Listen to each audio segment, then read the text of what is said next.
Welcome students, আজকে আমাদের আরেকটা নতুন ক্লাসে সকলকে স্বাগত। আজকের ক্লাসের বিষয় সবাই নিশ্চয়ই পেছনে দেখতে পাচ্ছ, বৈদিক সাহিত্য।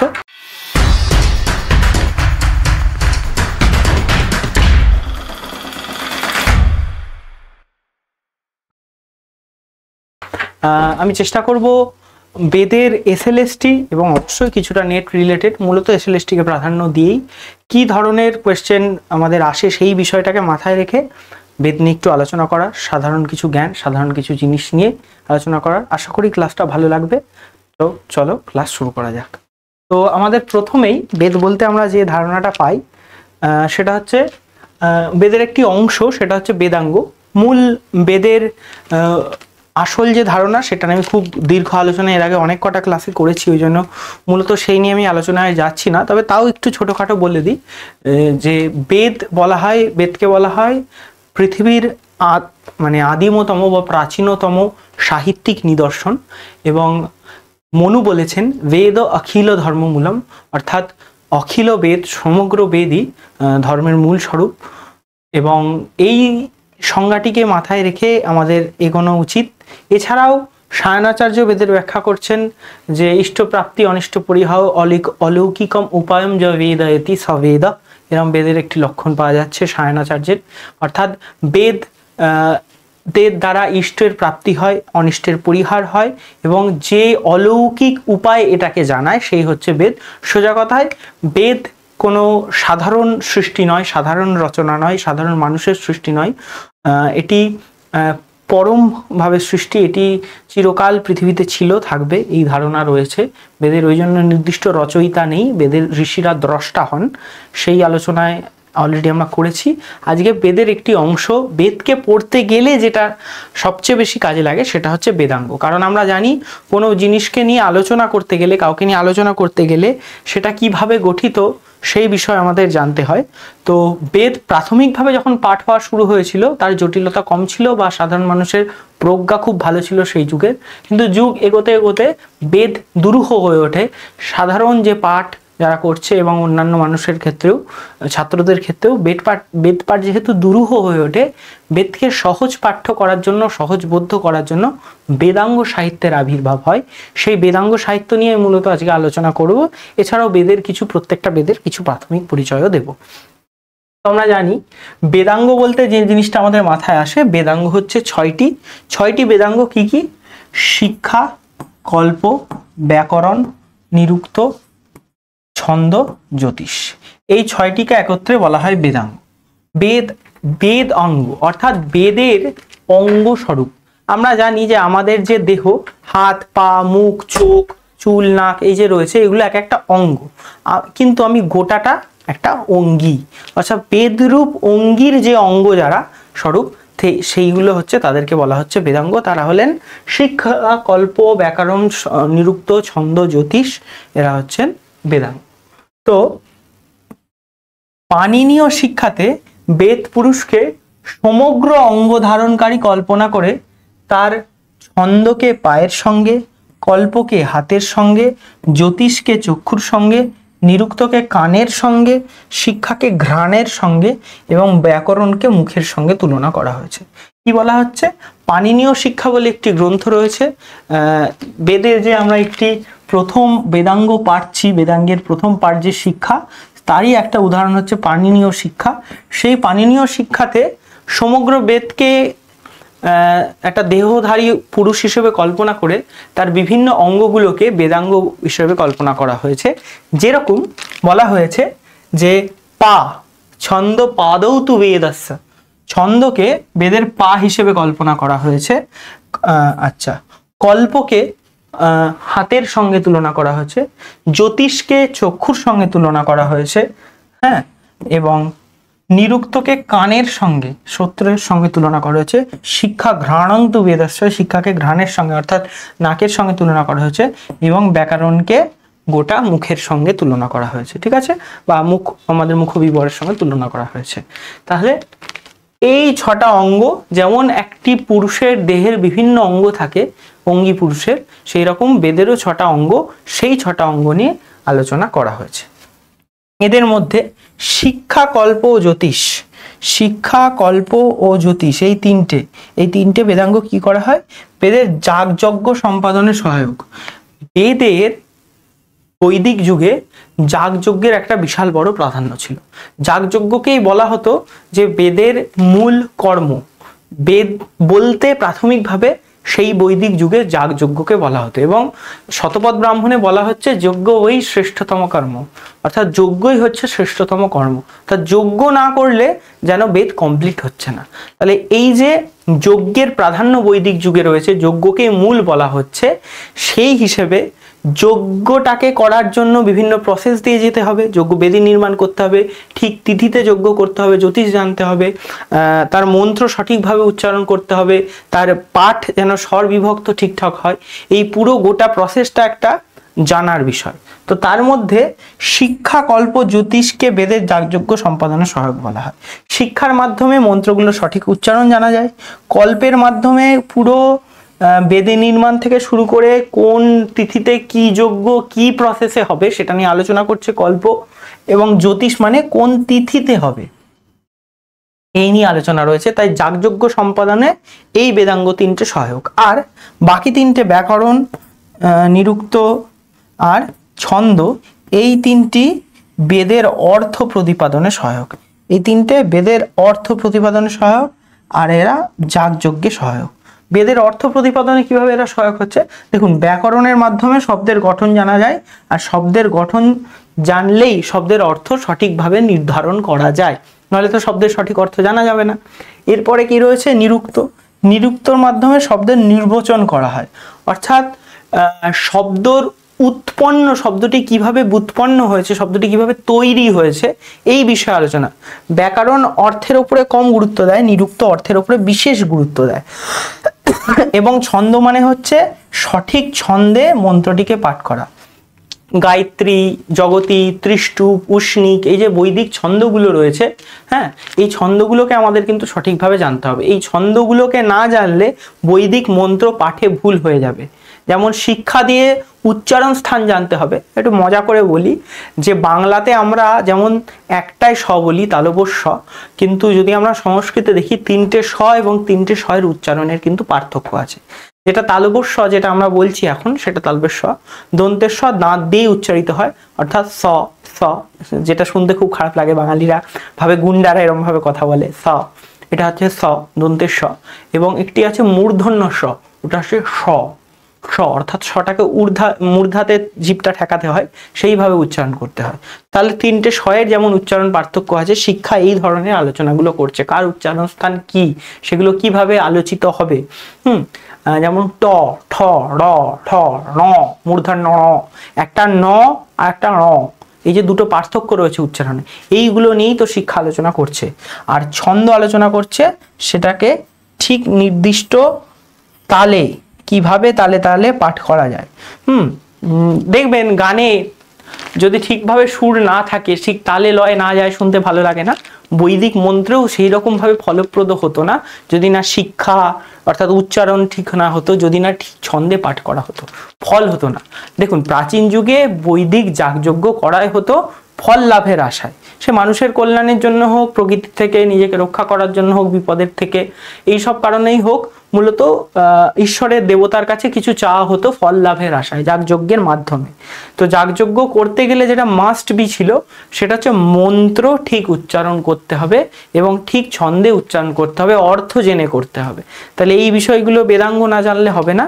এই হচ্ছে বেদাঙ্গের এত গুরুত্ব এই জন্য। ঠিক আছে, এরপরে আমরা যাচ্ছি শিক্ষাতে। শিক্ষা কি?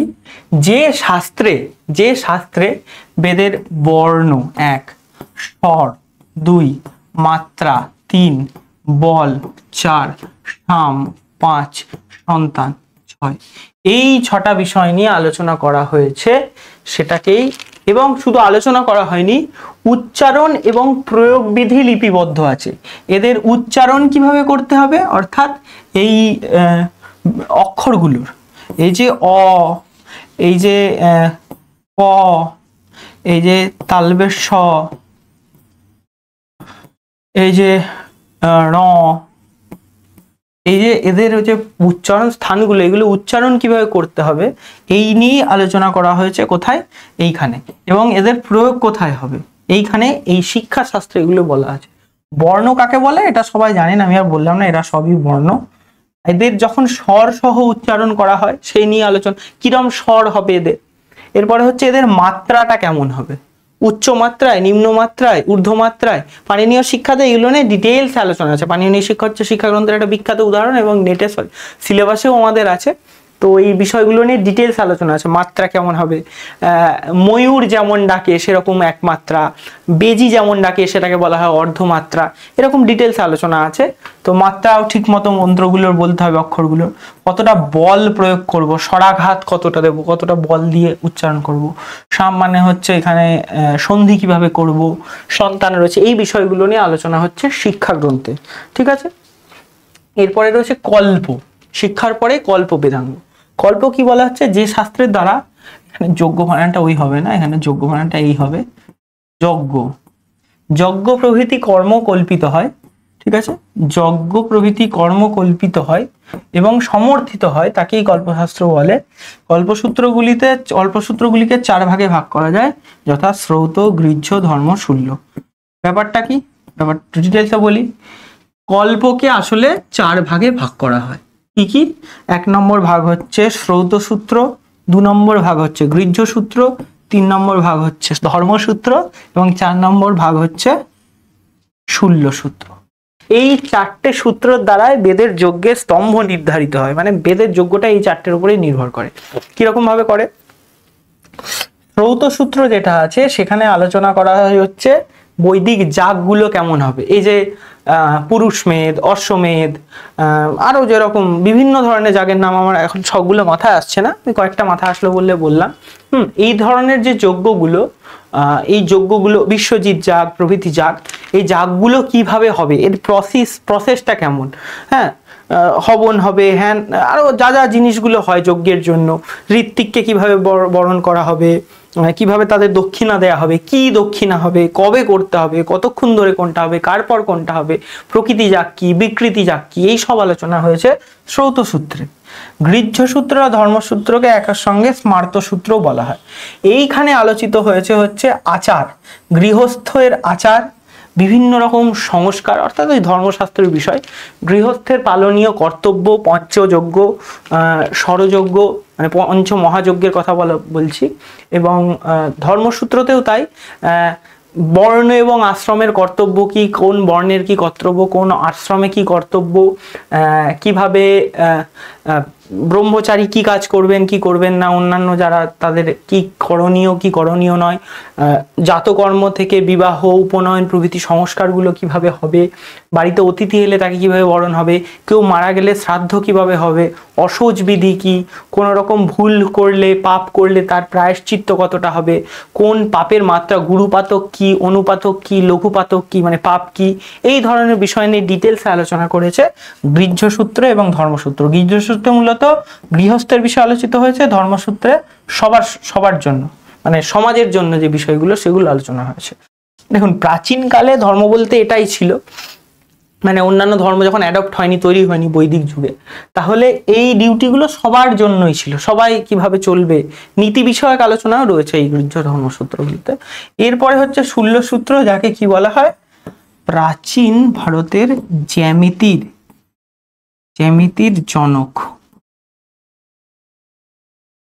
জনক বলবো না, আদি পিতা বলা যায়, যাই হোক, জ্যামিতির প্রতিষ্ঠাতা। মানে প্রাচীন ভারতে এখন আমরা যে ত্রিকোণমিতি, জ্যামিতি, এই যে পরিমাপ বিদ্যা নিয়ে আলোচনা করি, সেটার আদি সোর্স হচ্ছে শূল্য সূত্র।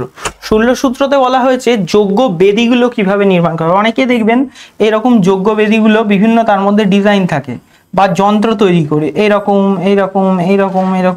ভাবে এরকম থাকবে, তার মধ্যে একটা গোল থাকলো, তার মধ্যে একটা ত্রিভুজ থাকলো, আবার ক্রসে ত্রিভুজ থাকতে পারে, এরকম এরকম ত্রিভুজ ক্রসে থাকতে পারে,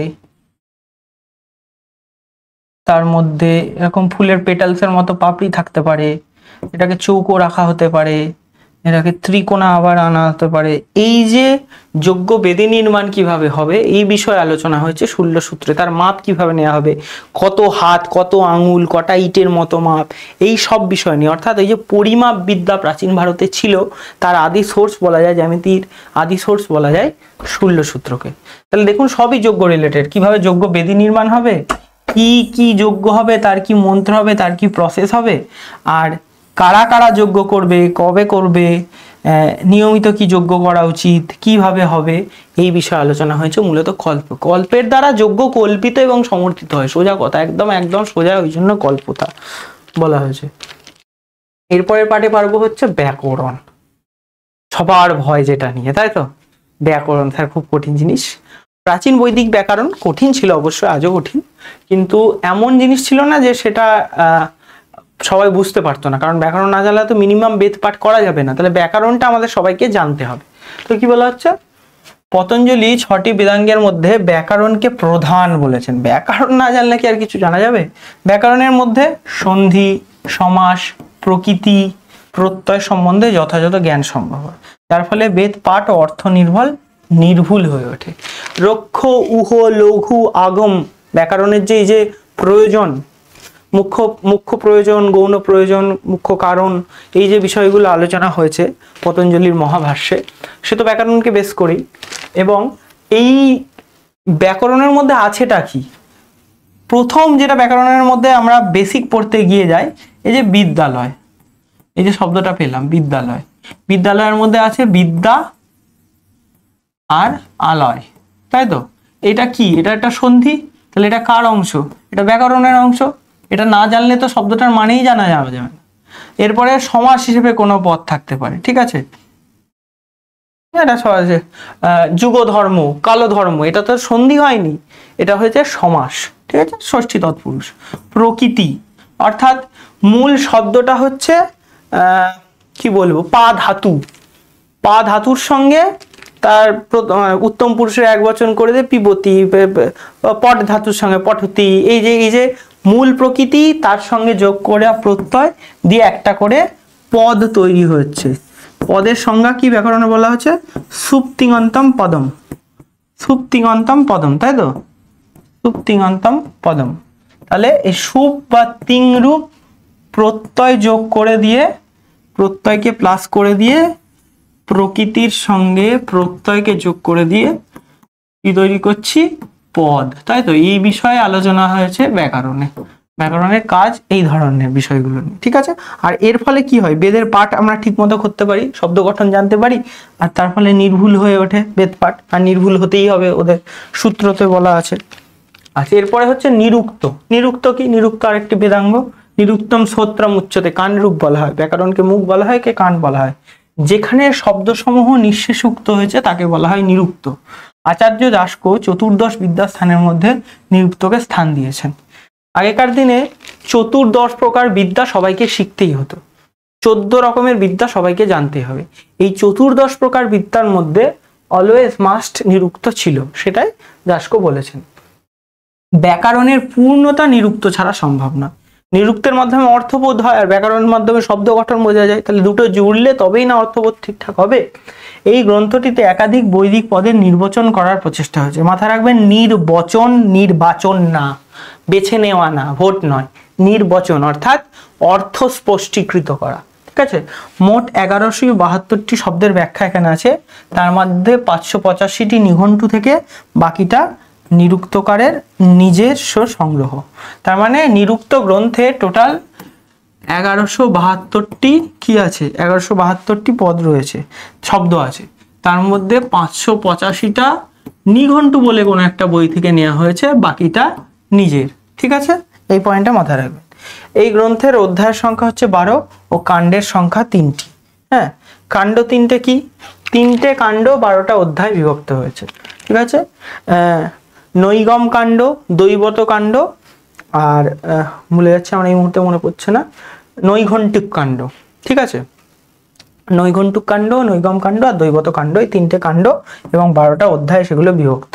দুর্গাচার্য দুর্গাবৃত্তি টিকাতে, এর ওপর নিরুক্তের উপরে বিখ্যাত টিকা হচ্ছে দুর্গাচার্যের লেখা দুর্গাবৃত্তি, এটা হচ্ছে টিকা, দুর্গাবৃত্তিটা হচ্ছে টিকা, ঠিক আছে, 12 জন নিরুক্তকারের নাম উল্লেখ করেছেন। মানে এই আমরা যেটা পড়ি সেটা হচ্ছে যাস্কর লেখা নিরুক্ত, যাস্কই নিরুক্তটা লিখেছেন, যেটা আমাদের সিলেবাসে আছে সেটা যাস্কর নিরুক্ত নেটের, কিন্তু যাস্কর নিরুক্ত ছাড়াও আমাদের আরও নিরুক্ত ছিল, এবং কটা ছিল, 12 জন নিরুক্তকারের নাম দুর্গাচার্যই উল্লেখ করেছেন। এর থেকে বেশিও হতে পারে, কিন্তু 12 জন নিরুক্তকারের নাম দুর্গাচার্য উল্লেখ করেছে। যাস্কাচার্যের অপর নাম হচ্ছে পরস্কর। প্রজাপতি কশ্যপ রচিত নিঘণ্টু টিকা গ্রন্থ নিরুক্ত। নিঘণ্টু হচ্ছে প্রথম ধরে নিন এক টাইপ অফ নিরুক্ত গ্রন্থ। এই নিঘণ্টু প্রথম লেখা হয়, সেটাকেই ব্যাখ্যা করার টিকা গ্রন্থ হিসেবে ধরা যেতে পারে কি আমাদের এই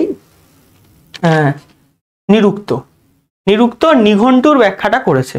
ঠিক আছে, নিরুক্তর মূল পয়েন্টটা ছিল নিঘণ্টুকে ব্যাখ্যা করবে। নিঘণ্টুটা কার লেখা? প্রজাপতি কশ্যপ রচিত। ঠিক আছে, আর যাস্কাচার্যের অপর নাম কি? পরস্কর। আমরা একটু বেদাঙ্গ, সবকটা বেদাঙ্গ সম্বন্ধে অল্প অল্প নলেজ নেব প্রথমে। এরপরে রয়েছে ছন্দ। ছন্দ কি? যা পাপ থেকে আমাদের ছাদন অর্থাৎ ঢেকে রাখে, তাই ছন্দ। ছন্দহীন মন্ত্র বেদে প্রয়োগ করতে পারে না। বেদে মন্ত্র পাঠ করতে গেলে ছন্দ যোগ করেই পাঠ করতে হবে, নইলে মন্ত্র পাঠের কোনো মূল্য নেই। ছন্দ বেদে মাস্ট। ঠিক আছে, ছন্দ পাঠ করতে হবে ঠিকভাবে। তো এই যে মন্ত্র পাঠ করতে গিয়ে কোনো সময় ভুল হয়ে যেতে পারে, কোনো অক্ষর উচ্চারণ কিছু, সেই ভুল হওয়ার যে পাপ, সেই পাপ থেকে আমাদের রক্ষা করে ছন্দ। ঠিক আছে, ছন্দ আমাদের পাপ থেকে রক্ষা করে, ছাদন করে, তাই ছন্দ যোগ করে পাঠ করলে ভুল হলেও পাপটা হবে না। ঠিক আছে, আর ওই জন্য বেদের ছন্দহীন মন্ত্র প্রয়োগ করে। কি চালাক দেখুন, যদি ভুল হয়ে যায় ওই জন্য বলছে ছন্দ দিয়ে প্রয়োগ করে, ভুল হবে না। ঠিক আছে, পিঙ্গলে আচার্য রচিত ছন্দসূত্র। হ্যাঁ, এই ছন্দের উপর একটা বিখ্যাত গ্রন্থ হচ্ছে পিঙ্গলাচার্যের রচিত ছন্দসূত্র। ঠিক আছে, বেদে 4টি অক্ষর থেকে শুরু করে মোট 104টি অক্ষর সংখ্যার মন্ত্র। মন্ত্র বলতে কি আছে? মন্ত্র আসলে নেই, এই সংখ্যার ছন্দ আছে। মানে 4 অক্ষরের মন্ত্রের জন্য ছন্দ আছে, আবার 104 অক্ষরের জন্য আছে। তবে গায়ত্রী থেকে জগতী পর্যন্ত 24 থেকে 48 অক্ষর সংখ্যার মন্ত্র অতি প্রচলিত। মানে গায়ত্রী ছন্দ 24টা অক্ষর যুক্ত, যখন 24টা অক্ষর যুক্ত একটা মন্ত্র হবে তখন সেখানে গায়ত্রী ছন্দ প্রয়োগ হবে। আবার যখন 4টে বেড়ে গিয়ে 28টা হবে তখন উষ্ণিক হবে।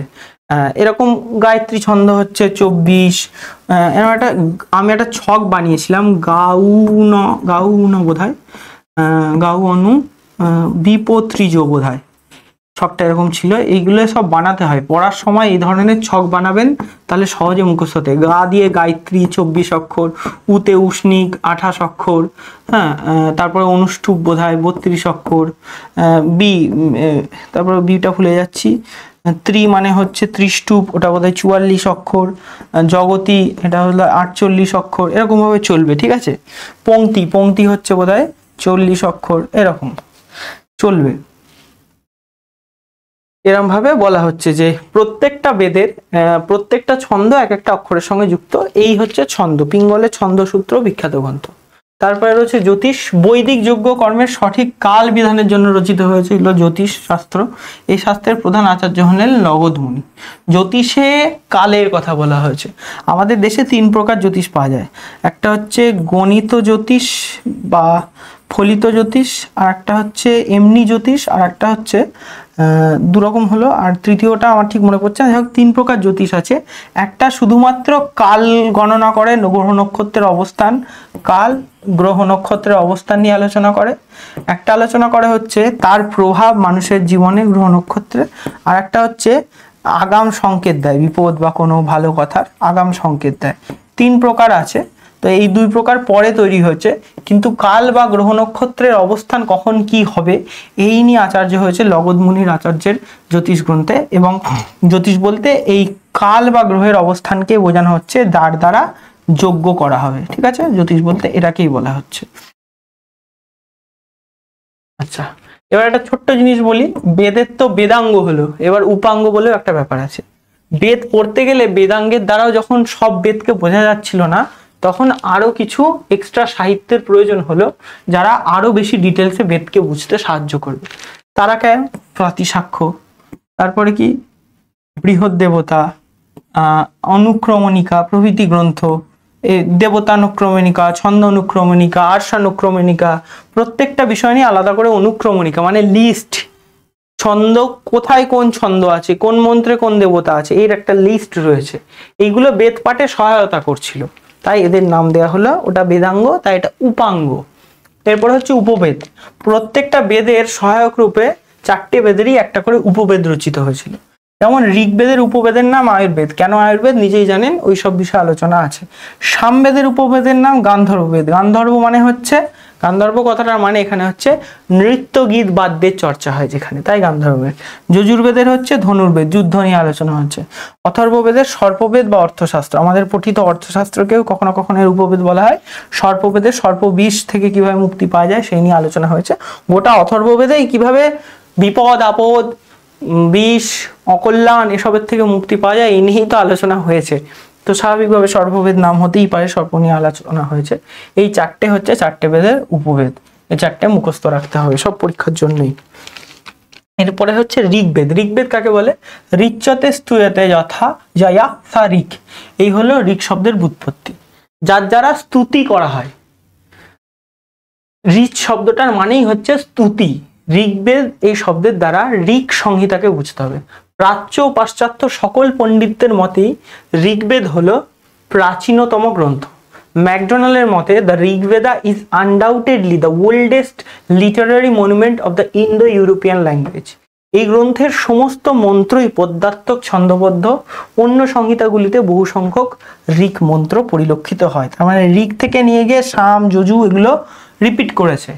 ঋক হচ্ছে প্রাচীনতম এবং প্রাচ্য পাশ্চাত্য দুই পণ্ডিতই ম্যাকডোনাল্ডের মতো পণ্ডিতও মেনে নিয়েছেন।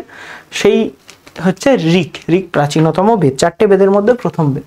আচ্ছা, ঋগ্বেদের শাখা কটা, কি কি পাওয়া যায়? মহর্ষি পতঞ্জলি মতে 21টি শাখা, আবার মুন্ডকোপনিষদও বলছে 21টা শাখা, বিষ্ণু পুরাণ বলছে ঋগ্বেদের 9টা শাখা। মানে এই কটা শাখা প্রচলিত ছিল। এবার কোশ্চেন হবে স্যার শাখা কি? শাখা মানে হচ্ছে একই বেদ ঋগ্বেদ, কিন্তু বাংলায় একভাবে একটু আলাদা স্টাইলে পাঠ হচ্ছে, মহারাষ্ট্রে একরকম ভাবে পাঠ হচ্ছে, কাশ্মীরে একরকম ভাবে পাঠ হচ্ছে, কন্যাকুমারীতে একরকম পাঠ হচ্ছে। এই যে পাঠভেদ হচ্ছে, বেদটা তো একই ঋগ্বেদ, মন্ত্রও একই, কিন্তু উচ্চারণ স্টাইল আলাদা। হয়তো কোনো জায়গায় এই মন্ত্রটা আগে, ওই মন্ত্রটা পরে, কোথাও একটা একরকম ব্যাখ্যা হচ্ছে, কোথাও এই মন্ত্রটা একটু আলাদা ব্যাখ্যা হচ্ছে। মন্ত্রগুলো একই, কখনো দু একবার ক্রম আলাদা বা অর্থ অনেক সময় ছোট ছোট চেঞ্জ হচ্ছে, বা কখনো উচ্চারণ ভিন্ন হচ্ছে। এই জন্য এক একটা বেদের একাধিক শাখা তৈরি হয়ে গেছে। ঠিক আছে, এত বড় দেশ, শাখা তো হবেই। ঠিক আছে, বিষ্ণু পুরাণ মতে 9টা, এই দুটো মতে 21টা। বাক্যপদীয় ভর্তিহরিকার, বাক্যপদীয়কার ভর্তিহরির মতে 15টি শাখা। আর চরণবুহ মতে, চরণবুহর মতটাই বেশি চলে, 5টি শাখা আছে। ঠিক আছে, এটা আমাদের পরীক্ষার জন্য মাথায় রাখবে। এই চরণবুহ মতে যে 5টি শাখার উল্লেখ পাওয়া যায়, সেগুলোর নামও পাওয়া যায়। কি কি? শাকল, বাসকল, এটা সবচেয়ে ইম্পর্টেন্ট মাথায় রাখবে, এখন এটা বেশি চলে। আশ্বল্লায়ন, সাংখ্যায়ন, মান্ডুকায়ন। ঠিক আছে, এর মধ্যে শাকল শাখাটি সবচেয়ে বেশি প্রচলিত। এছাড়াও অনেকে আর একটা শাখা বলেন, দেখি সেই শাখাটার নাম আমি দিয়েছি কিনা, দিইনি। আর একটা শাখাও আছে, সংখ্যা জাতীয় শব্দ দিয়ে আছে, আমার মনে পড়ছে না, একবার নেটে কোশ্চেনটা এসেছিল। সংখ্যা জাতীয় যদি কোনো শব্দ আছে, তালবের স বা দন্তের স দিয়ে রিলেটেড যদি শাখা বেদে জিজ্ঞেস করে, মনে রাখবেন ওটা কিন্তু ঋগ্বেদেরই শাখা। এখানে হয়তো নামে নেই, 5টার মধ্যে নেই, কিন্তু ওই শাখাটার নাম মনে পড়ছে না, তালবের স দিয়ে বা দন্তের স দিয়ে, সেই শাখাটার কিন্তু অ্যান্সারও এটাই হবে, ঋগ্বেদ হবে। আচ্ছা, এরপরে হচ্ছে বিভাগক্রম। ঋক সংহিতা 2 প্রকার ভাগে বিভক্ত। প্রথম প্রকার ভাগের নাম হচ্ছে মণ্ডল, সেটা শাখল শাখায় দেখা যায়। সেই অনুযায়ী একটা ঋগ্বেদে টোটাল 10টি মণ্ডল বা চ্যাপ্টারে বিভক্ত। সেই মণ্ডলগুলো আবার 85টি অনুবাকে বিভক্ত। সেই 85টি অনুবাক আবার 1017 + 11 1028টি সূক্তে বিভক্ত, 1028টি সূক্ত আর 10,580.25টি মন্ত্র নিয়ে তৈরি হচ্ছে 1028টি সূক্ত। এখানে 0.25টা একটা বিশাল বড় ব্যাপার। স্যার এরম ভাবে 10,580 বলে ছেড়ে দিত বা 81 বলে ছেড়ে দিত, কেন এরম ভাবে বললো? ব্যাপারটা হচ্ছে বেদের ক্ষেত্রে মূলত 4টি পাদ ধরে একটি মন্ত্র ধরা হয়। মানে 4টে পরপর 1 লাইন 2 লাইন 3 লাইন 4 লাইন থাকবে, তবেই একটা মন্ত্র হবে। কোনো একটা সূক্তের এই 3টে লাইন পাওয়া যায়নি, তাহলে এগুলো 0.25 করে হচ্ছে না, 4টে 25 দিয়ে তবেই তো এক হচ্ছে, মন্ত্র হচ্ছে। কিন্তু এই 3টে পাওয়া যায় না, 0.75 পাওয়া যায় না কোথাও কোনো একটা মন্ত্রে, শুধু 0.25 প্রথমটা পাওয়া যায়। তো সেটাকেও তো নিতে হবে, ওই জন্য সেটা উল্লেখ করার জন্য 10,580.25টি মন্ত্র নিয়ে ধরা হচ্ছে যে ঋগ্বেদ তৈরি। এবং এতে কটা অক্ষর শব্দ আছে? 1,53,826টা অক্ষর আছে, এই শব্দ আছে। শব্দ মানে শব্দ আর অক্ষর জানেন, অক্ষর দিয়ে শব্দ তৈরি হয়, তাহলে অক্ষর আরো বেশি থাকবে। অক্ষর আছে 4,32,000 মতো, ঠিক আছে, 4,32,000 মতো অক্ষর আছে ঋগ্বেদ। সব পরীক্ষার জন্য ইম্পর্টেন্ট, মাথায় রাখবেন, এগুলো যেন মাথায় থাকে। দ্বিতীয় প্রকার বিভাগটাকে বলা হয় অষ্টক্রম বিভাগ। 8টি অষ্টক, প্রতিটি অষ্টকে 8টি করে অধ্যায় থাকার দরুন টোটাল 64টি অধ্যায়। 64টি অধ্যায় আবার 2006টি বর্গে বিভক্ত। 2006টি বর্গ, একইভাবে 10,580.25টা মন্ত্র, শব্দগুলো একই থাকবে 1,53,826 এবং অক্ষর 4,32,000। শুধু প্রথম 3টে পার্ট এটা আলাদা, এটা হচ্ছে মূলত বাসকল শাখায় দেখা যায়, ঠিক আছে। এরপরে হচ্ছে বিশেষ তথ্য, এই ঋগ্বেদের প্রতিটা বেগের একজন মুখ্য আচার্য, মুখ্য দেবতা, একটা করে মহাবাক্য, প্রতিটি পদ আলাদা ভেঙে প্রথম যে পাঠ করেছিল, এবং একটা করে উপবেদ থাকবে। তো ঋগ্বেদের মুখ্য আচার্য হচ্ছে পৈল। এখানে ব্যাপারটা একটু শর্টে বলে দিই। প্রথম যখন বেদব্যাস বা ব্যাসদেব ঋগ্বেদকে ভাঙলেন, মানে 4টি ভাগে ভাঙলেন, তখন তার 4জন শিষ্যকে 4টি বেদ পাঠ করার দায়িত্ব নিলেন। ঋগ্বেদের দায়িত্ব দিয়েছিলেন পৈলকে, ঠিক আছে। পৈল হচ্ছেন ঋগ্বেদের প্রথম মুখ্য আচার্য, তিনি তার শিষ্যদের তারপরে আলাদা করে দেন। ঋগ্বেদের মুখ্য দেবতা ইন্দ্র, যদি ইন্দ্র সূক্ত, অগ্নির সূক্ত হয়তো বেশি আছে সংখ্যাতে, কি ইন্দ্র হচ্ছেন মুখ্য দেবতা, ঠিক আছে। আচ্ছা, ঋগ্বেদের মহাবাক্য, মহাবাক্যের ব্যাপারটা কি? প্রতিটা বেদের উপনিষদে ব্রহ্ম স্বরূপ বা ব্রহ্ম সম্বন্ধে আলোচনা করতে গিয়ে একটি করে বাক্য বেদান্ত দর্শন স্বীকার করেছে, এবং প্রতিটি বেদের সঙ্গে রিলেটেড একটা করে মহাবাক্য আছে। দেখুন এখানে ঋগ্বেদের ঐতেরেয় উপনিষদের একটি মহাবাক্য হচ্ছে প্রজ্ঞানাম ব্রহ্ম, সেই ব্রহ্মকে জানো, এই কথা বলা হচ্ছে ঋগ্বেদে। প্রথম পদপাঠকার হচ্ছেন সাকল্য, এবং ঋগ্বেদের উপবেদ আগেও বলেছি আয়ুর্বেদ, ঠিক আছে। আচ্ছা, ঋগ্বেদের মুখ্য ঋত্বিক, প্রতিটি যজ্ঞ করার জন্য একজন করে ঋত্বিক যেত, টোটাল 4জন ঋত্বিক যেত। একজন থাকতেন মুখ্য ঋত্বিক, আর তাকে সাহায্য করতেন আরো 3জন ঋত্বিক। ঋত্বিক মানে এখনকার ভাষায় পুরোহিত, পুজোতে লাগে পুরোহিত, যজ্ঞে লাগে হচ্ছে ঋত্বিক, ঠিক আছে। তো মুখ্য ঋত্বিক ছিলেন হোতা, ঋগ্বেদের মুখ্য ঋত্বিক। আর সহকারী ঋত্বিক হচ্ছেন মৈত্রবরুণ, অচ্ছাবাক, গ্রাবস্তুত। সবকটার নাম মুখস্থ রাখবেন, ছক মিলিয়ে কোশ্চেন আসতে পারে।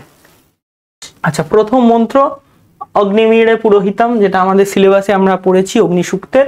এবং অন্তিম মন্ত্র সমানি বা আকুতি, সংমানস সূক্ত, এটাও এসএলএসটি পরীক্ষাতে আছে বোধহয় সম্ভবত। এই সূক্তটা সংমানস সূক্ত, বিখ্যাত সূক্ত। তো এই দুটো শুরুর মন্ত্র আর শেষের মন্ত্র। আচ্ছা, মণ্ডল সম্বন্ধে কিছু কথা বলে দিই। সেটা হচ্ছে প্রথম যে মণ্ডল, তাদের সূক্ত সংখ্যা আছে টোটাল 191, মন্ত্র আছে 2006, ঋষি হচ্ছেন শতার্চিন। এখানকার বিশিষ্ট মন্ত্র হচ্ছে মধু বার্তা রিতায়াতে।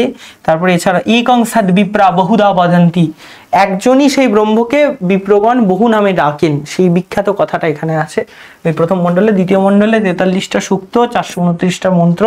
গ্রীক সমদ হচ্ছেন প্রধান ঋষি, এখানে ইন্দ্র বা স্বজনীয় সূক্ত রয়েছে।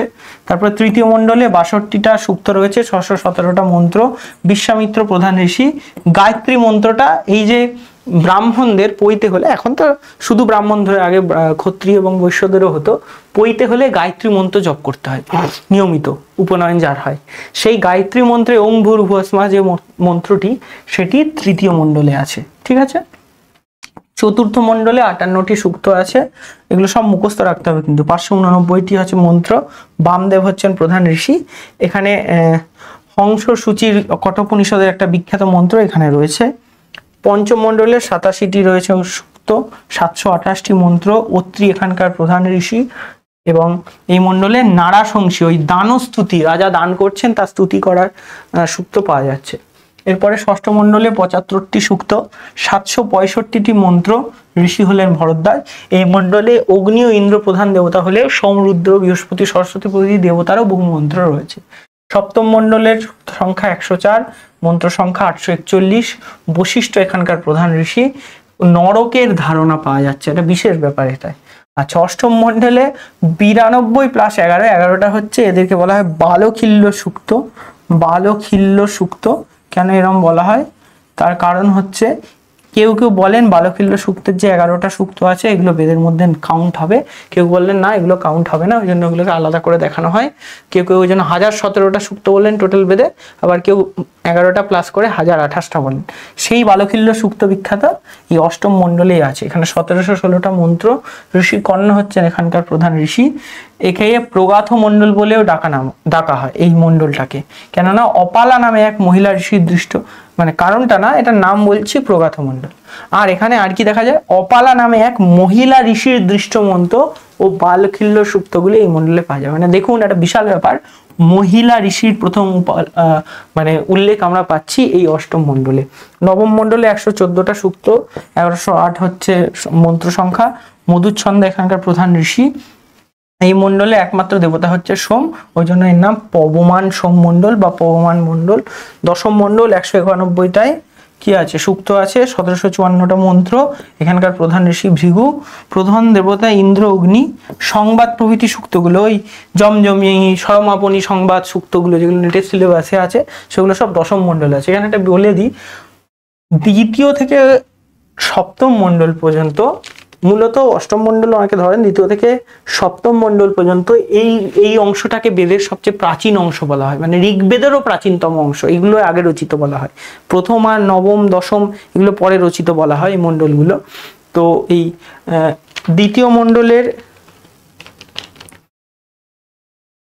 মণ্ডল অর্থাৎ গৃৎসমত থেকে শুরু করে বিশ্বামিত্র, বামদেব, অত্রি এবং তারপরে ভরদ্বাজ এবং বশিষ্ঠ, সপ্তম মণ্ডল পর্যন্ত, এদেরকে বলা হয় গোষ্ঠী মণ্ডল বা ফ্যামিলি বুকস।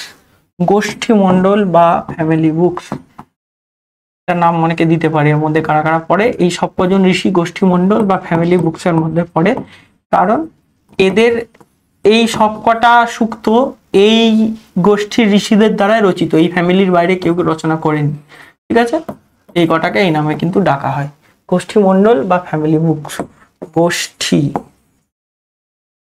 একটা গোষ্ঠ, তাই গোষ্ঠী বা ফ্যামিলি, এটা যেন সবার মাথায় থাকে, এটা এক্সট্রা জিনিস তাই মুখে বলে দিলাম।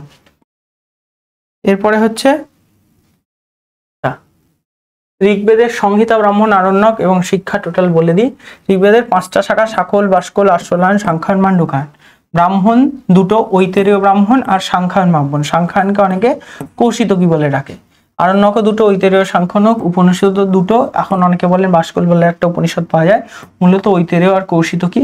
শিক্ষা 4টে, পাণিনীয় শিক্ষা, ঋক্প্রাতিশাক্য, বরাঙ্কুর শিক্ষা এবং শৈশিরীয়। একটা কথা মনে রাখবেন, এই শৈশিরীয় নামে একটা শাখা অনেকে বলেন, শিশির শাখা, আমি বলতে ভুলে যাচ্ছিলাম, প্রথমে মনে পড়ছিল না। শিশির শাখা বলে একটা শাখা আছে ঋগ্বেদের, এই শৈশিরীয় থেকে অনেকে বলেন যে শিশির শাখা বলে কোন একটা শাখা বেদের ছিল, যেটা 6 নম্বর শাখা, 6 নম্বর শাখা শিশির। ঠিক আছে, এটা কিন্তু নেটে একবার কোশ্চেন এসেছিল, শিশির শাখা কোন বেদের অন্তর্ভুক্ত বলা হয়? অ্যান্সার হবে ঋগ্বেদ। ঠিক আছে, ঋগ্বেদ, অ্যান্সার হবে ঋগ্বেদ। মাথায় রাখবেন, শিশির শাখা যেখান থেকে শৈশিরীয় শিক্ষা এসছে সেটা কিন্তু ঋগ্বেদেরই অংশ। আচ্ছা, এরপরে ঋগ্বেদের কল্পসূত্র। আচ্ছা, ঋগ্বেদের সৌতসূত্র কি কি আছে? আস্তালায়ন সৌতসূত্র আর কৌশিতকী বা সাংখ্যায়ন সৌতসূত্র। আস্তালায়ন, কৌশিতকী এবং সাম্ভব্য গৃহ্যসূত্র একটা পাওয়া যাচ্ছে। ঋগ্বেদের একটাই ধর্মসূত্র পাওয়া যায়, বশিষ্ঠ। আর যজুর্বেদ ছাড়া কোনো বেদের শূল্যসূত্র হয় না, মাথায় রাখবেন। ঋগ্বেদের ভাষ্যকার কারা? স্কন্দস্বামী হচ্ছেন প্রাচীনতম ভাষ্যকার। নারায়ণের টিকা পাওয়া যায়। উদ্গীত ঋগ্বেদের অন্তিম ভাগের উপরে রচনা করেন ভাষ্যকার। হ্যাঁ, তার উপাধি হচ্ছে বসবাসিনী বিগতাচার্য, বসবাসিনীর গতাচার্য। মাধব ভট্ট নামানুক্রমণী, আখ্যাত অনুক্রমণীর রচয়িতা। ভেঙ্কট মাধব, তার ভাষ্যের নাম ঋগর্থ দীপিকা, এটা এই নামটা দিয়ে অনেক সময় কোশ্চেন আসে, ঋগর্থ দীপিকা কার লেখা। দয়ানন্দ সরস্বতী 7ম মণ্ডল পর্যন্ত ভাষ্য রচনা করেছেন ঋগ্বেদের।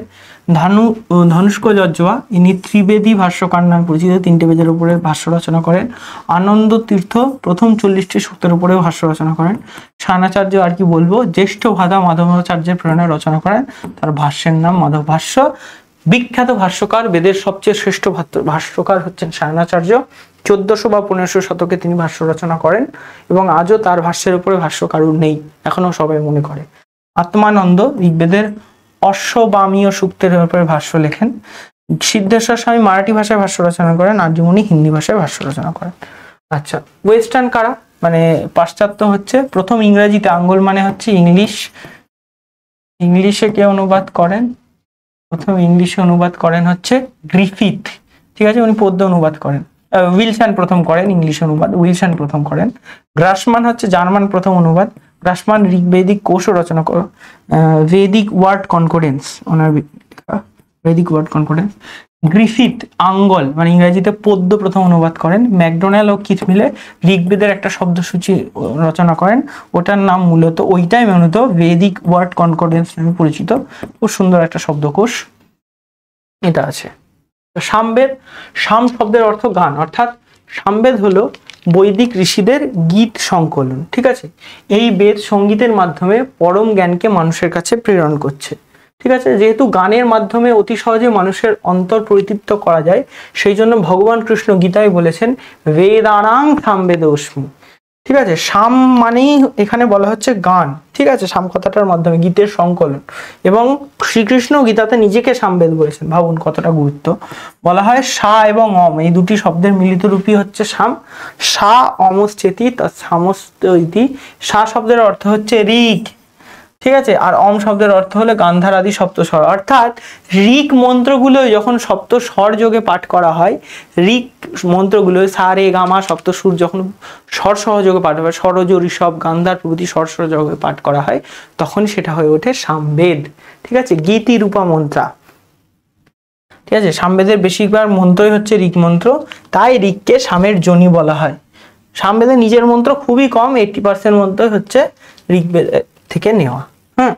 আচ্ছা, সাম গানকে অনেকেই ভারতীয় সঙ্গীত শাস্ত্রের উৎস বলে, শাস্ত্রীয় সঙ্গীতের মানে উৎস বলে ধরা হয়েছে। এই যে ভারতের নিজস্ব ঘরানার যে সঙ্গীত, যেটা ইউনেস্কো থেকে শুরু করে বিভিন্ন কালচারাল হেরিটেজে প্রদর্শিত হয়, ভীমসেন যোশী থেকে শুরু করে বিভিন্ন সঙ্গীত আচার্য সেগুলো আজও গেয়ে চলেছেন, ক্লাসিক্যাল মিউজিক যেটাকে বলছি, তার বেশ ধরা হয় হচ্ছে সামবেদকে।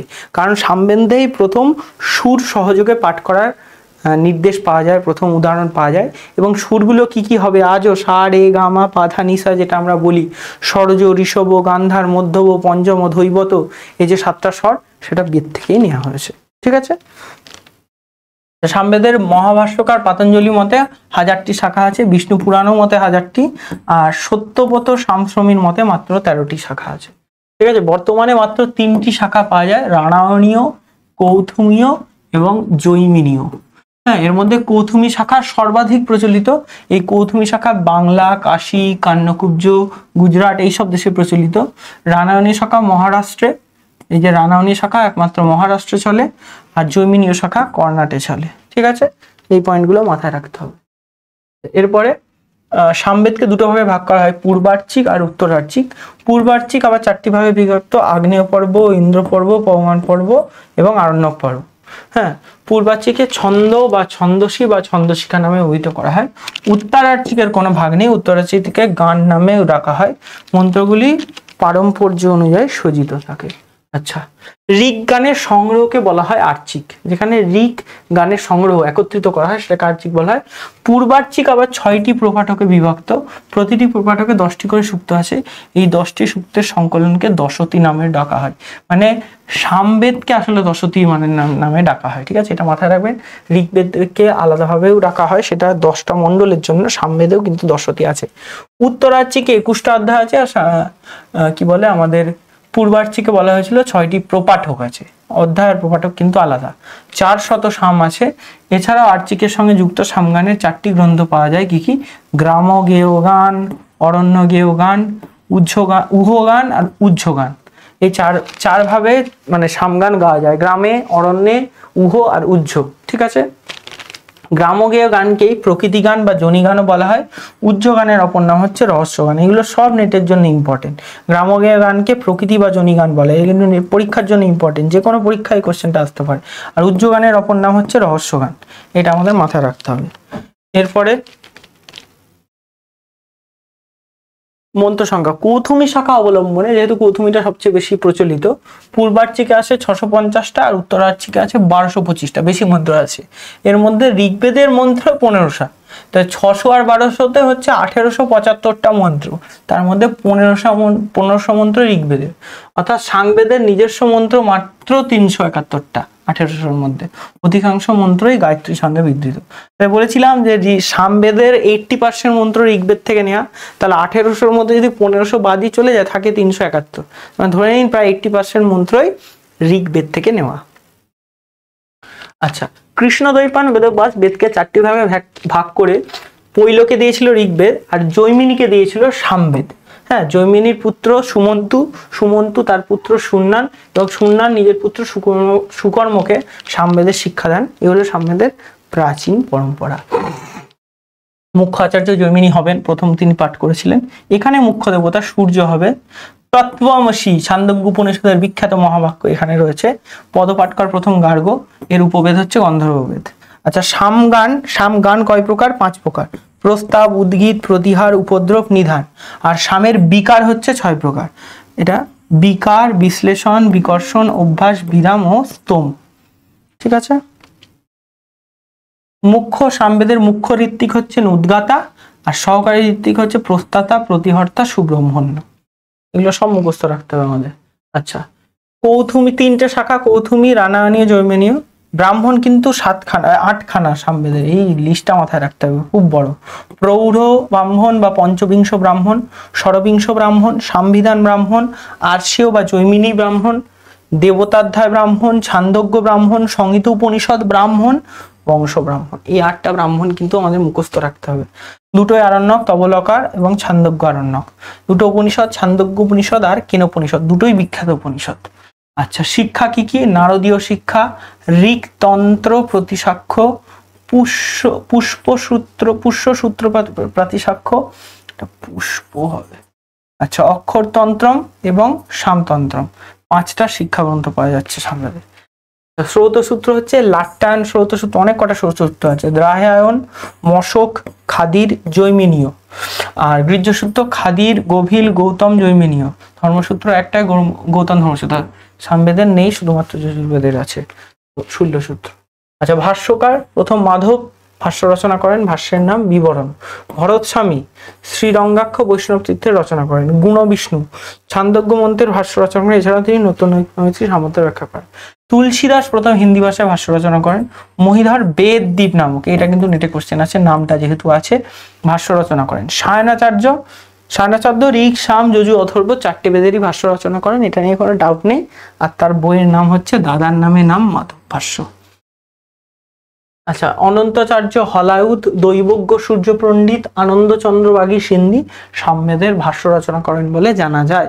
এখনো কেউ রচনা করতে পারে, আমরা যতটা আপডেট পেরেছি দিয়েছি, আপনারা আর আপডেট নেবেন। যজুর্বেদ, মৎস্য পুরাণ, কুর্ম পুরাণ থেকে জানা যায় ত্রেতা যুগে যজু নামে একটি বেদ ছিল, তাই মৎস্য পুরাণে বলা হয়েছে, মানে মৎস্য পুরাণে যজুর্বেদকে প্রাধান্য দেওয়া হয়েছে, এটা বলা হচ্ছে। কুর্ম পুরাণেও অনুরূপ উক্তি রয়েছে। অধ্যাপক উইন্টারনিটস যজুর্বেদকে অধৈর্যুর প্রার্থনা শাস্ত্র বলেছেন, এটা নিয়ে আমাদের যে লাভ নেই। যজুর্বেদ 2টো ভাগে বিভক্ত, কৃষ্ণ আর শুক্ল। মহাভাষ্যকার পতঞ্জলি মতে যজুর্বেদের 101টি শাখা, বিষ্ণু পুরাণ মতে 27টি শাখা। বর্তমানে 2টো শাখা পাওয়া যায়, কৃষ্ণ যজুর্বেদ আর শুক্ল যজুর্বেদ। আর মানে এটা 2টো বেদে ভাগ করা হয়েছে, শাখা আরও হবে, তাদের শাখা পরে আলোচনা হবে। কৃষ্ণ যজুর্বেদের 4টি উপভেগ বা শাখা বলা যেতে পারে। কিরকম? তৈত্তেরীয়, মৈত্রায়নী, কঠ, কপিষ্ঠল। আর শুক্ল যজুর্বেদের 2টো ভাগ, বাৎসনেয়ী আর মধ্যাহ্নদিন।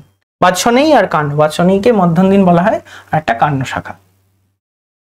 কৃষ্ণ যজুর্বেদের সংহিতাগুলিতে মন্ত্র ব্রাহ্মণ যেহেতু মিশ্র অবস্থায় থাকে, তাই একে কৃষ্ণ অনেকে বলে, যেহেতু মিশে গিয়েছে, পরিষ্কার নয়, কালো।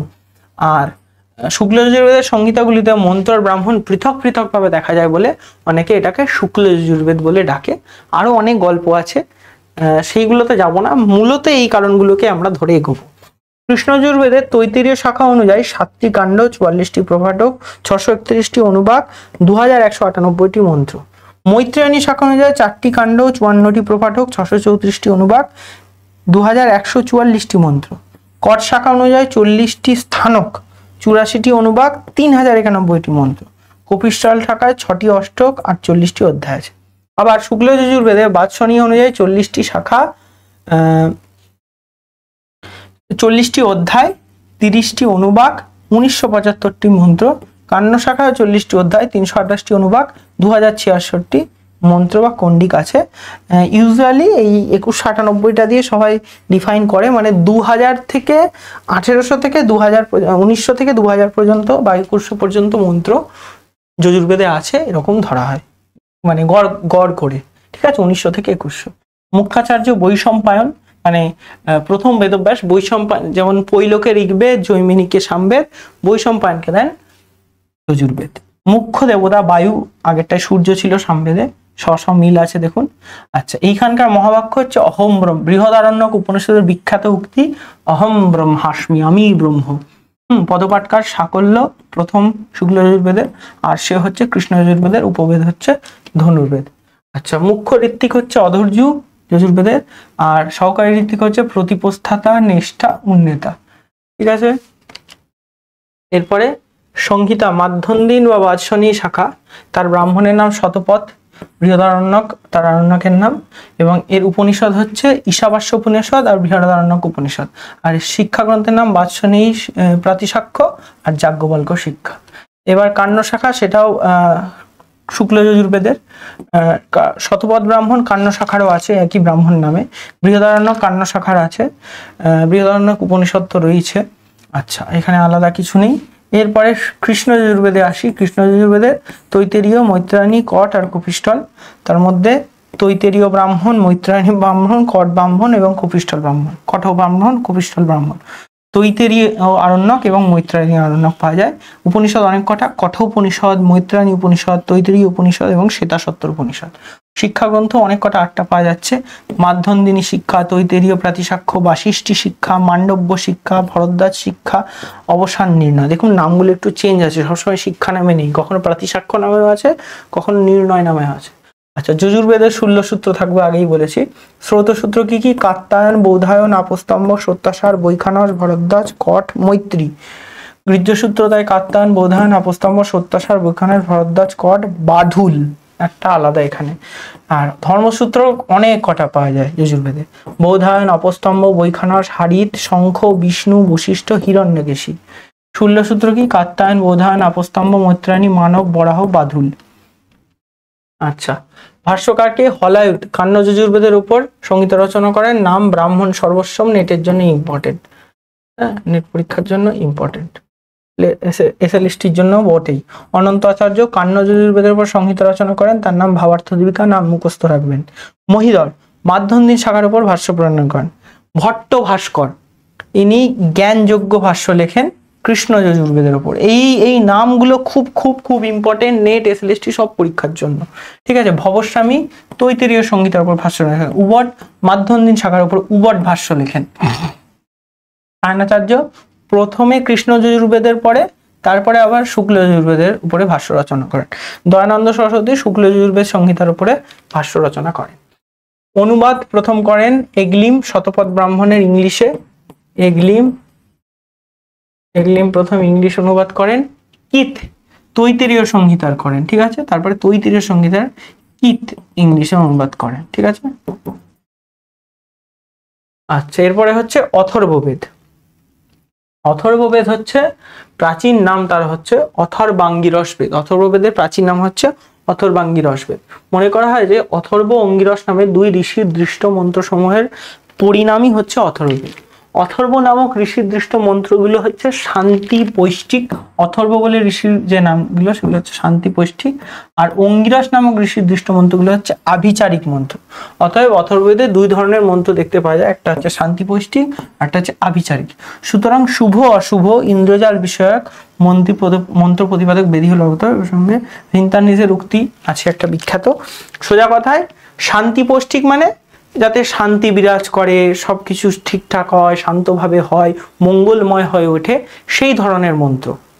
আর আভিচারিক মানে শত্রু নাশ করে দেওয়ার জন্য, শত্রুকে বশীকরণ করার জন্য। এই ট্রেনে বাসে উঠলে প্রচুর পাওয়া যায় না, যে প্রেমে বাধা, তারপরে হচ্ছে চাকরি হচ্ছে না, সন্তান কথা শুনছে না, এই বাবা এই যোগীর কাছে যান। তো অনেকটা ওই রকম আভিচারিক মন্ত্র রয়েছে এখানে, ঠিক আছে। সেটা অন্যরকম, সেই যুগের পার্সপেক্টিভে সেটা ছিল। এই বিষয়গুলো অথর্ববেদে রয়েছে। শোনা যায় যে প্রাচীনকালে গুরু শিষ্য পরম্পরায় অথর্ববেদের 20টি শাখার প্রচার ছিল, কিন্তু আচার্য সায়ন অথর্ববেদের ভাষ্য ভূমিকায় 9টি শাখার কথা উল্লেখ করেছেন। সে 9টি শাখা কি? পিপল্লাদ, শৌনক, মৌদ মহাভাষ্য, স্তৌদ, যাজল, জলদ, ব্রহ্মবেদ, দেবদর্শ, চরণবৈদ্য শাখা। কিন্তু কালের কালক প্রবাহে আজকের দিনে দাঁড়িয়ে এই যে যখন 400-500 বছর আগে সায়নাচার্য এত কটা 9টা শাখার উল্লেখ করছেন, তার মানে ওগুলো অ্যাভেলেবেল ছিল বা উনি নাম শুনেছিলেন। আজকের দিনে দাঁড়িয়ে আমরা মানে যুগ চেঞ্জ হয়েছে, আর ভারতবর্ষে বহু বহু বহু আক্রমণ হয়েছে, ধ্বংস হয়েছে ভারতবর্ষে। মাত্র শৌনক শাখা আর পৈপল্লাদ শাখা এখনো পাওয়া যায়, মানে এই শাখার বইগুলোই পাওয়া যায়। বাকি যে আরো 7টা শাখা, যাজল, মদ, স্তৌদ, জলদ, দেবদর্শ, ব্রহ্মবেদ, চারণবৈদ্য, এগুলো আর পাওয়া যায় না এখনো পর্যন্ত। ম্যানুস্ক্রিপ্ট পাওয়া যায়নি বা কিছুই পাওয়া যায়নি, চেষ্টা হয়তো পরে পাওয়া যেতে পারে। 19বিংশ শতকে বুহেলার কাশ্মীর থেকে পৈপল্লাদ শাখার পাণ্ডুলিপি আবিষ্কার করেন এবং 1901 খ্রিস্টাব্দে সেটি গার্বে কর্তৃক দ্য কাশ্মীরিয়ান অথর্ববেদা নামে প্রকাশিত হয়, মাত্র 100 বছর আগে। মানে পৈপল্লাদ শাখা কাশ্মীরের লেটেস্ট যেটা অথর্ববেদের শাখা, সেটা 100 বছর আগে পাওয়া যায়। কে জানে, আমরা কেউ কোনো ছাত্র হয়তো আবিষ্কার করব, আপনারা করবেন, এটাই আনন্দ হবে আমাদের। মানে আমাদের এটা সার্থক হবে যদি আরো কিছু পাওয়া যায়। অথর্ববেদের টোটাল 20টি কাণ্ড, 34টি প্রপাঠক এবং 111টি অনুবাক, 731টি সূক্ত রয়েছে, 5978, ওই গড়পত্তায় 6000টি মন্ত্র রয়েছে। অপর নাম অথর্বাঙ্গিরস, ক্ষাত্রবেদ, ব্রহ্মবেদ, ভৈষজ্যবেদ, আঙ্গিরবেদ বা ছন্দবেদ, ঠিক আছে। দেবতা হলেন সুমন্তু, মুখ্য দেবতা হলেন সোম, মুখ্য আচার্য হচ্ছেন সুমন্তু, মানে পৈল, জৈমিনী, বৈশম্পায়ন, সুমন্তু, 4 জন মুখ্য আচার্য 4টে বেদে, ঠিক আছে। অথর্ববেদের সুমন্তু, মুখ্য দেবতা সোম। মহাবাক্য হচ্ছে অয়মাত্মা ব্রহ্ম, মান্ডুক উপনিষদের আছে, ঠিক আছে। পদপাঠ করার নাম পাওয়া যায় না। অথর্ববেদের উপবেদের নাম সর্পবেদ বা অর্থশাস্ত্র। প্রধান ঋত্বিক হচ্ছেন ব্রহ্মা, আর সহকারী ঋত্বিক হচ্ছেন ব্রাহ্মণাচ্ছংসী, আগ্নিধ্র এবং পোতা। এই পোতা ব্রাহ্মণাচ্ছংসী, আগ্নিধ্র ও পোতা। আচ্ছা, সংহিতা বা শাখা, 9টা শাখার নাম পেয়ে যাবো এখানে। পিপল্লাদ, শৌনক, মৌদ মহাভাষ্য, স্তৌদ, যজল, জালদ, ব্রহ্মবেদ, দেবদর্শ, চারণবৈদ্য, ঠিক আছে। এই দুটোই এখন পাওয়া যায়। একটাই ব্রাহ্মণ পাওয়া গেছে অথর্ববেদের, গোপথ ব্রাহ্মণ। আরণ্যক আজও পাওয়া যায়নি। উপনিষদ 3টে পাওয়া যায়, প্রশ্ন উপনিষদ, মুন্ডক উপনিষদ, মান্ডুক্য উপনিষদ। 3টে শাখা শিক্ষা গ্রন্থ পাওয়া যায়, মান্ডুকী শিক্ষা, সৌনকীয় প্রাতিসাক্ষ্য বা কৌৎস ব্যাকরণ এবং অথর্ববেদ প্রাতিসাক্ষ্য। শ্রৌত সূত্র একটাই পাওয়া যায়, বৈতান শ্রৌত সূত্র। গৃহ্য সূত্র একটা পাওয়া যায়, কৌশিক গৃহ্য সূত্র। ধর্মসূত্র অথর্ববেদের নেই, শূল্য সূত্রও নেই, থাকা সম্ভব নয়। সায়নাচার্যই একমাত্র ভাষ্য রচনা করেছেন অথর্ববেদের উপর। অথর্ববেদের উপরে কেউ ভাষ্য রচনা করেনি, একমাত্র সায়নাচার্য করেছেন। এবং ক্ষেমকরণ দাস ত্রিবেদী হিন্দি ভাষায় একটা ভাষ্য রচনা করেছিলেন। হুইটনি প্রথম অথর্ব সংহিতার ইংলিশে অনুবাদ করেন। হুইটনি, ঠিক আছে, প্রথম অথর্ববেদ সংহিতার ইংলিশে অনুবাদ করেন। আর ব্লুমফিল্ড গার্মে মিলে পিপল্লাদ শাখা জার্মান ভাষায় অনুবাদ করেন, ঠিক আছে। তো বেদের প্রাথমিক ধারণা এই পর্যন্তই ছিল। সকলকে ধন্যবাদ। যদি কারুর কোনো কোয়েরিজ থাকে, কোনো প্রশ্ন থাকেন, আমাদের অবশ্যই কমেন্টে জানাবেন। আমরা চেষ্টা করব আপনাদের তার উত্তর দেওয়ার, আপনাদের সাহায্য করার। আর যতটা কম সময়ের মধ্যে বেদাঙ্গ এবং 4টি বেদ সম্বন্ধে একটু প্রাথমিক ধারণা দেওয়ার চেষ্টা করলাম, মূলত এসএলএসটিকে মাথায় রেখে। আপনাদের কোনো প্রশ্ন বা কিছু থাকলে আমাদের জানাবেন, আমরা চেষ্টা করব সেটার উত্তর দেওয়ার। ধন্যবাদ।